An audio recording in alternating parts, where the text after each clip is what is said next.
Okay, hello mga ka-farmers. So nakita nyo, may dalawa ako ditong dede.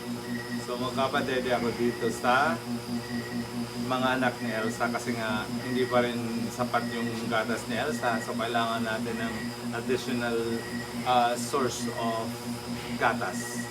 So ito pala guys, ito pala yung foster milk. Bali, ito siya pag binili mo. So, mabibili mo ito sa kahit saan ng mga poultry store. So, pag tumingin ako dito guys, lahat ng mga lalapit sa akin, yan yung mga sanay na sa dede. Kasi, nung first time namin i-introduce to sa kanila, talagang all of them are actually declining. Ayaw nila and talagang pinipilit pa namin. Pero now, makita lang nila nito, lalapit na sa akin yan. Tignan nyo guys. Eto na! Eto na! Kita niya guys, ito. Ito na, ito sa pinakamaliit, ito ang pinakamagaling dumede. Eto na! Dito! Dito lagit! Ito! Lagit! Ito!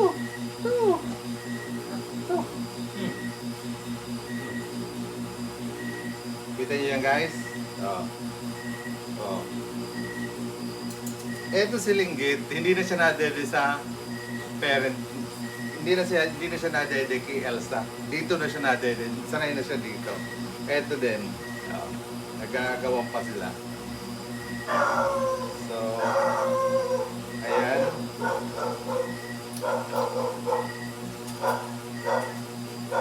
Ayan. So, balik ginagawa ko to every 3 hours. Kasi para tumaba na sila kasi yung mga una talaga sobrang papayat nila.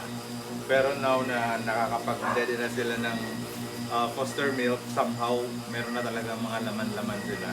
So nakakatuwa yun. Worth it naman yung gastos kasi nga nakikita naman yung dulot ng foster milk sa mga pig. So sana gumaling na ng tuluyan si Elsa para makapag-produce na siya ng natural na gatas at hindi na kailangan i-foster yung mga biik niya kasi iba pa rin talaga yung nutrients na nakukuha ng mga biik sa kanilang totoong ina. So, ayan guys. And one more thing pala guys, nag-try din pala akong i-foster sila sa kay Storm. As in, nakailang try ako guys. Ayaw nila kahit amuyin man lang yung nipples ni Storm. Sabi ka nila, parang ano daw nila yan parang naaamoy daw nila yan na hindi yun mama nila.